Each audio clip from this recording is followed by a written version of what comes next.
नमस्कार दोस्तों, मेरे चैनल पे आपका स्वागत है। आज ले चलते हैं आपको एक नई कहानी की ओर। प्राचीन काल की बात है। आचार्य विद्याव्रत एक प्रतिष्ठित विद्वान थे। गहन अध्ययन और लेखन में ही अपना सारा समय व्यतीत करते रहते थे। उन्होंने बहुत सारे अनमोल ग्रंथों की रचना भी की थी। इसी व्यस्तता के कारण वो अपने इकलौते पुत्र पर जरा भी ध्यान नहीं देते थे। कभी कभी आचार्य की धर्मपत्नी कहती कि आप अपने इकलौते पुत्र पे ध्यान क्यों नहीं देते हो। इस पर आचार्य कहते, मेरे पास मोह माया का समय ही कहाँ है।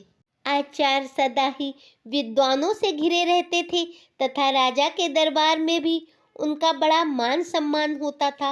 राजा ऐसे विद्वान को अपने राज दरबार का हिस्सा बनाना चाहते थे। राजा ने आचार्य से बहुत बार आग्रह किया कि आप मेरे सलाहकार बन जाइए, परंतु इस पर आचार्य हमेशा कहते कि आपकी सेवा में आने पर मुझे आपकी जी हजूरी करनी पड़ेगी, जो मेरे सिद्धांतों के बिल्कुल विरुद्ध है। आचार्य जी तो विद्वानों में और लेखनकार में व्यस्त रहते, परंतु उनका इकलौता पुत्र विद्याधर लाड़ प्यार में उदंड हो गया था। वह पाठशाला भी नहीं जाता था, आवारा लड़कों के साथ रहता था। धीरे धीरे उसने जुआ खेलना भी सीख लिया था। कई बार गांव की स्त्रियां आकर उसकी माँ से उसकी शिकायत करती, परंतु उसकी माँ हमेशा ही अपने पुत्र का पक्ष लेती थी। धीरे धीरे विद्याधर बड़ा होने लगा।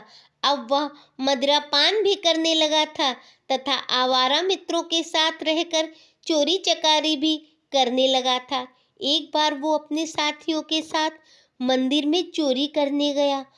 मंदिर के पहरेदारों ने उन लड़कों को पकड़ के राजा के सम्मुख हाजिर किया और कहा, महाराज, ये सारे लड़के मंदिर में चोरी करते पकड़े गए हैं। उनमें से एक आचार्य जी का पुत्र भी है। राजा को बड़ा ही आश्चर्य हुआ कि दुनिया भर को ज्ञान और धर्म की बातें बताने वाले व्यक्ति का पुत्र चोरी करते पकड़ा गया। राजा ने अपने एक दूत को भेजकर आचार्य के पास ये खबर पहुंचाई। आचार्य ने जब ये सुना तो वो बहुत ही व्यथित हुए। आचार्य ने अपनी पत्नी से कहा, मेरा बेटा ऐसे कैसे कर सकता है? इसने तो मेरे मुख पे कालिक पोत दी है। मैं लोगों को क्या मुंह दिखलाऊंगा? तब उसकी पत्नी ने कहा, महाराज आपका बड़ा ही सम्मान करते हैं, आप जाकर राजा से माफी मांग लीजिए। अगर आप चाहेंगे तो हमारे बेटे को अवश्य ही माफी मिल जाएगी। आचार्य बोले, नहीं भाग्यवान, मैं एक अपराधी की सिफारिश कभी नहीं करूँगा। एक अपराधी की सिफारिश करने वाला भी तो अपराधी ही हुआ। इस पर आचार्य की पत्नी बोली, यदि आप ऐसा नहीं करेंगे तो मैं अपनी जान दे दूंगी। पत्नी की बातों से विवश आचार्य न चाहते हुए भी राजा के पास पहुंच गए। आचार्य ने राजा से कहा, राजन, मेरा पुत्र अभी अपरिपक्व है, उसे क्षमा कर दीजिए। राजा ने कहा, यदि ऐसी बात है तो मैं क्षमा करने को तैयार हूँ, परंतु इसके लिए आपको पूरे दरबार के सामने मुझसे माफी मांगनी होगी। तब आचार्य ने सिर झुकाकर कहा, राजन, मैं भरे दरबार में अपने बेटे के लिए क्षमा दान देने की प्रार्थना करता हूँ। राजा ने कहा, आपकी प्रार्थना पर मैं आपके बेटे को इस आशा पर छोड़ रहा हूँ कि वो भविष्य में ऐसा कोई अपराध नहीं करेगा। उसके बाद राजा ने आचार्य के बेटे को क्षमा दान दे दिया। इस घटना के बाद आचार्य जी की जग हंसाई होने लगी। वो जहाँ भी जाते लोग पीछे से कहते, देखो, ये वही विद्वान व्यक्ति है जो दुनिया को धर्म और ज्ञान बांटता है, परंतु इनका पुत्र चोर निकला। इस घटना ने आचार्य जी के मन पे बड़ा बुरा प्रभाव छोड़ा। वो धीरे धीरे बीमार रहने लगे। आचार्य का बेटा क्षमादान मिलने के बाद भी बिल्कुल ना सुधरा। उसकी आदतों में कहीं कोई परिवर्तन ना आया। उसकी चोरी करने की आदत अभी तक ना गई थी। उसने आचार्य जी की पुस्तकों को उठाकर बेचना शुरू कर दिया। एक दिन जब आचार्य जी को इसकी भनक लगी तो उन्होंने विद्याधर से इस विषय में पूछा। उस पर वो बोला, पिताजी, मैंने घर का सारा कबाड़ कूड़ा साफ कर दिया है। ये सुनकर आचार्य जी को बड़ा क्रोध आया और वो बोले, अरे निकम्मे, तुमने मेरा पूरा सर्वनाश कर दिया। इस पर बेटे ने कहा, पिताजी, आप तो मुझे सदैव ही कोसते रहते हो। पुत्र की हरकतों से आचार्य जी अंदर ही अंदर कुढ़ते रहते और वो गंभीर रूप से बीमार रहने लगे थे। वो अक्सर सोचते, यदि उनकी मृत्यु हो गई तो उनकी पत्नी व इस निकम्मे बेटे का क्या होगा। इस बीमारी में भी आचार्य जी एक ग्रंथ की रचना कर रहे थे।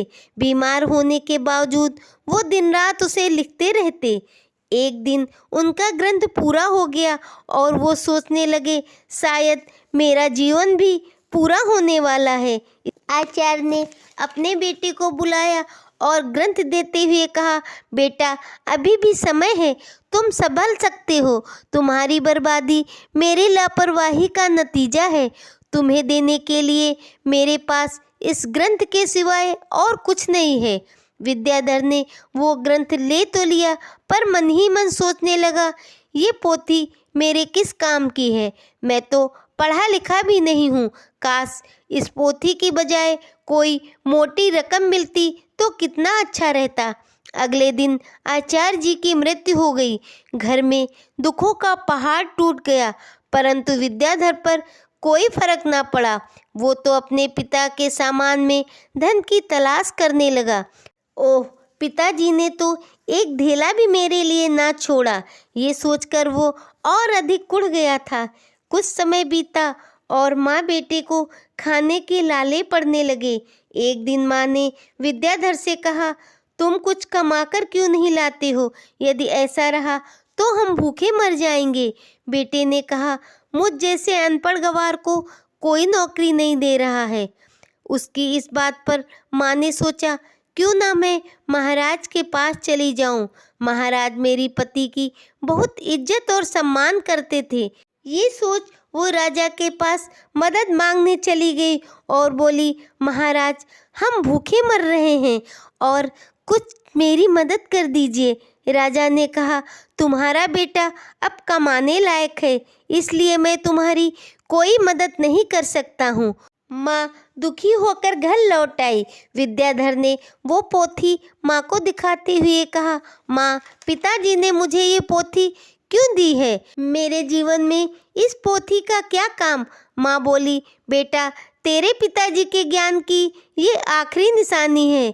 विद्याधर पोथी खोलकर पढ़ने लगा, परंतु वो ठहरा काला अक्षर भैंस बराबर। कुछ सोचकर वो पड़ोस के सुखीराम चाचा के पास गया। सुखीराम चाचा ने पोथी खोली और पढ़ने की कोशिश की। फिर बोले, बेटा, ये तो बहुत कठिन संस्कृत के श्लोक हैं। इसे पढ़ना मेरे बस की बात नहीं है। इसे तो कोई महान पंडित ही पढ़ सकता है। विद्याधर वापस लौट आया। वो कई जगह पर नौकरी मांगने भी गया, परंतु उसके खराब व्यवहार के कारण वो बदनाम हो चुका था। जहाँ भी जाता लोग दुत्कार कर भगा देते थे। विद्याधर की माँ भूख के कारण बीमार रहने लगी थी। माँ की बीमारी और लाचारी के कारण वो काम करने की तलाश में घर से निकल पड़ा। चलते चलते उसकी नज़र एक सुंदर बगीचे पर गई, जहाँ फलों से लदी हुई कई वृक्ष थे।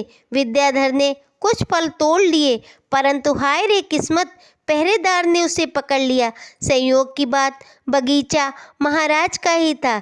जब राजा के सामने पहरेदार ने उसे पेश किया और राजा ने विद्याधर को देखा तो कहा, अरे मूर्ख, तुम्हारी अभी तक आंखें नहीं खुली है। विद्याधर बोला, क्षमा करें महाराज, मैं कई दिनों से भूखा था, इसीलिए विवश होकर मैंने ये फल चुराए थे।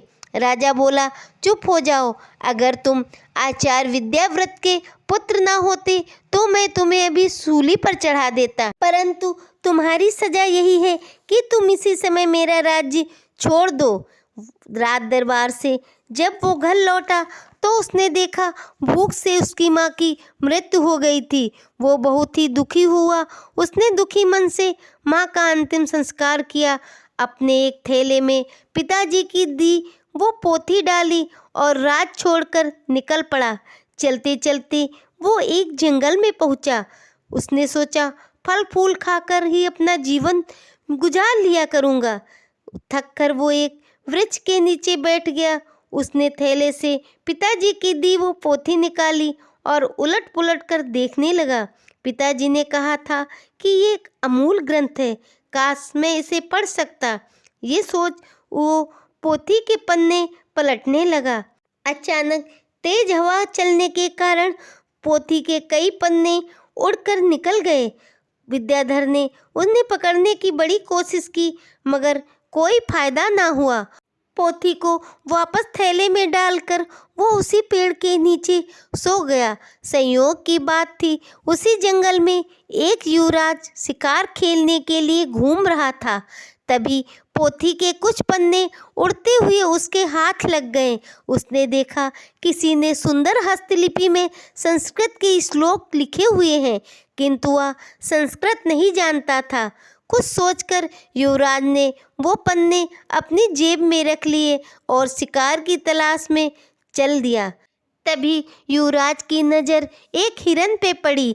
युवराज उस हिरन का पीछा करने लगा। हिरन अपनी जान बचाने के लिए भागता हुआ जंगल में बने मंदिर के पीछे जा पहुंचा। युवराज भी हिरन का पीछा करते करते उसी मंदिर में पहुंच गया। उस समय वहां कुछ वनवासी पूजा कर रहे थे। उनका पुजारी कह रहा था, देवी को प्रसन्न करने के लिए नरिबल देनी होगी। संयोग से उसी समय युवराज ने मंदिर में प्रवेश किया। पुजारी ने प्रसन्न होकर कहा, देखो बलि स्वयं ही आ गई है। उसके बाद वहाँ के वनवासियों ने उसे एक वृक्ष में रस्सियों से बांध दिया। युवराज सोचने लगा, यदि मैं इन्हें अपना असली परिचय दे दूंगा तो ये अवश्य ही मेरी बल दे देंगे, क्योंकि यह जंगल शत्रु देश के राजा का था। कुछ सोचकर युवराज पुजारी से बोला, मैं एक नीच कुल की संतान हूँ, मेरी बल देने से देवी अपवित्र हो जाएंगी। पुजारी बोले, देवी को तो बलि चाहिए, ऊंच नीच से उन्हें कोई मतलब नहीं है। युवराज सोचने लगा, मैंने झूठ भी बोला परंतु अपने प्राणों की रक्षा न कर पाया। युवराज को बल देने के लिए जब ले जाया गया तो उसने हाथ जोड़कर पंडित से कहा, मुझे मृत्यु से कोई डर नहीं, परंतु मेरी अंतिम इच्छा है कि मेरे जेब में ये एक भोजपत्र है, मैं उसका अर्थ जानना चाहता हूँ। यदि कोई इसे पढ़कर इसका अर्थ मुझे बता दे तो मुझे शांति मिल जाएगी। पुजारी ने कहा, यदि तुम्हारी अंतिम इच्छा यही है तो इस पत्र को मैं पढ़कर सुना दूंगा। पुजारी ने वो भोजपत्र जो उस पोथी का पन्ना था उसे पकड़ा और कहा, इस पर 2 श्लोक लिखे हैं।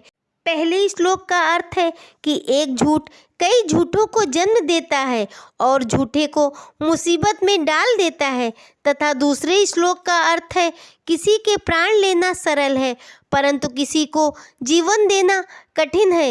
ये बात सुन युवराज रोने लगा। उसे रोते देखकर पुजारी ने पूछा, तुम क्यों रो रहे हो? युवराज बोला, ये दोनों श्लोक तो मुझ पे चरितार्थ हो रहे हैं। तुम लोग मुझे जीवन नहीं दे सकते हो तो मुझे मार क्यों रहे हो? युवराज के मुख से ये बात सुनकर वनवासियों का राजा बोला, तुम्हारी बातें सुन मेरी आंखें खुल गई हैं। जबरदस्ती बल पर चढ़ाना कोई अधिकार नहीं है। यह कहकर उसने आज्ञा दी कि युवराज को खोल दिया जाए।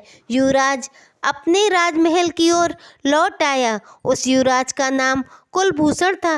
राह में चलते वो सोच रहा था कि ये भोजपत्र कितना अनमोल है। इस पत्र ने मेरी जान बचाई है, ऐसे न जाने कितने और पन्ने होंगे। युवराज राजमहल में आया और अपने पिता इंद्रसेन को पूरी बातें बताई। उसके बाद क्षमा मांगते हुए कहा, पिताजी, आपने हिंसा न करने और झूठ न बोलने की शिक्षा मुझे दी थी, परंतु आपसे झूठ बोलकर मैं शिकार खेलने गया था और आज मेरे प्राण संकट में पड़ गए। उस भोजपत्र की वजह से मेरी जान बची है। जो इन श्लोक किसी को हिंसा न करने को और मेरे प्राण बचाने के लिए हैं, मेरे लिए तो वो लाख मोहरों के बराबर हैं। पिताजी, इसके आगे पीछे के और कई पन्ने होंगे, क्योंकि नागरी लिपि में इस पन्ने की संख्या 3 लिखी है। ये पोथी के पन्ने मैं खोज करवाऊंगा। राजा ने तुरंत ही अपने दूतों को बुलवाया और कहा, देखो, जो इन श्लोकों के लिखे और भोजपत्र खोज कर लाएगा उसे ऊंचा पद और पुरस्कार दिया जाएगा। दूसरी तरफ विद्याधर महीनों जंगल में भटकता रहा। भटकते भटकते वो राजा इंद्रसेन के राज्य की ओर चला आया था। उसने कई लोगों से सहायता मांगी, परंतु हर कोई उसे दुत्कार कर भगा देता था, क्योंकि इतने दिनों से भटकते भटकते उसकी शक्ल भिखारी जैसी हो गई थी। भटकते भटकते वो राजमहल की तरफ से गुजरा। उसे उस समय बहुत तेज भूख लगी थी और महल की रसोई से पकवानों की सुगंध आ रही थी। ना चाहते हुए भी वो रसोई घर की तरफ चला गया। वहां पहुंचकर उसने रसोइये से कहा, मुझे बहुत भूख लगी है, मुझे कुछ रोटियां दे दो। रसोइये ने भी उसे भिखारी समझ के दुत्कार कर भगा दिया। विद्याधर को बहुत भूख लगी थी, वो अपने को रोक ना सका। रसोइये की नज़र बचाकर उसने कुछ रोटियां चुराकर अपने थैले में रख ली, परंतु रसोइये ने उसे ऐसा करते देख लिया। उसने तुरंत ही उसका हाथ पकड़ा और कहा, तुमने राजमहल की रसोई से चोरी की है, चलो मैं अभी तुम्हें राजा के पास ले जाता हूँ। ये कहकर वो उसे राजा के पास ले आया। उस समय वहाँ पे युवराज भी उपस्थित थी। उसने कहा, देखिए, इस भिखारी की ये हिम्मत, इसने महल की रसोई से रोटियां चुराई हैं जो इसके थैले में हैं। युवराज ने एक सैनिक को आदेश दिया कि इस थैले की तलाशी ली जाए। एक सैनिक ने उसके थैले को छीन लिया और जमीन पे पलट दिया। उसमें रोटियों के साथ साथ वो पोथी भी निकली, जिसे देखकर युवराज खुशी से पागल हो गया। बोला, अरे, ये तो वही अनमोल पोथी है जिसे मुझे महीनों से तलाश थी। उसने तुरंत सैनिकों को आदेश दिया कि अरे, इसे तो आदर से बिठाओ, इसके पास तो अनमोल संपत्ति है। फिर उसने विद्याधर से कहा, तुम्हारे पास इतनी अनमोल संपत्ति है, फिर भी तुम भीख मांग रहे हो। इस पोथी के लिए तो मैं तुम्हें 5000 स्वर्ण मुद्राएं दूंगा। विद्याधर आश्चर्य से चौंकते हुए बोला, क्या 5000 स्वर्ण मुद्राएं? युवराज ने कहा, क्या तुम्हें कम लगती हैं? तो मैं और भी अधिक दे दूंगा। इस पर विद्याधर ने कहा, नहीं, मैं तो सोच रहा था कि लाखों की संपत्ति होते हुए भी मैं भूखों मरता रहा। युवराज ने कहा, मित्र, इस पोथी ने मुझे जीवन दान दिया है। मैं बार बार गिरता रहा, परंतु ठोकर खाकर भी ना संभल सका था। इस पोथी ने मेरी आंखें खोल दी है। युवराज ने पोथी खोली और पहले दूसरे पन्ने पे लिखे हुए श्लोकों को पढ़कर विद्याधर को सुनाते हुए कहा, अविद्या सारे कपटों की जननी है। फिर वो दूसरा श्लोक पढ़कर बोला, संकटों में अपने व परायों की पहचान होती है। विद्याधर ने कहा, सचमुच अविद्या ने ही मुझे दर दर का भिखारी बना दिया था। यदि बचपन से ही मैंने विद्या ग्रहण की होती तो मैं भी पिता की तरह विद्वान होता, इस तरह भिखारियों की तरह जीवन न व्यतीत करता। युवराज ने विद्याधर से कहा, भाई विद्याधर, अपनी पोथी का मूल्य स्वीकार करो। ये कहकर युवराज ने 5000 स्वर्ण मुद्राओं की थैली विद्याधर को थमा दी। विद्याधर बोला, अब इस धन का बोझ मैं कैसे संभाल सकूंगा? मेरी आंखें खुल गई और मुझे क्या चाहिए? ये धन तो मैं लोगों की शिक्षा में खर्च करूंगा। उसके बाद विद्याधर ने विद्यालय खुलवाए जिसमें शिक्षा दी जाती थी। विद्याधर ने स्वयं भी विद्या ग्रहण करने लगा।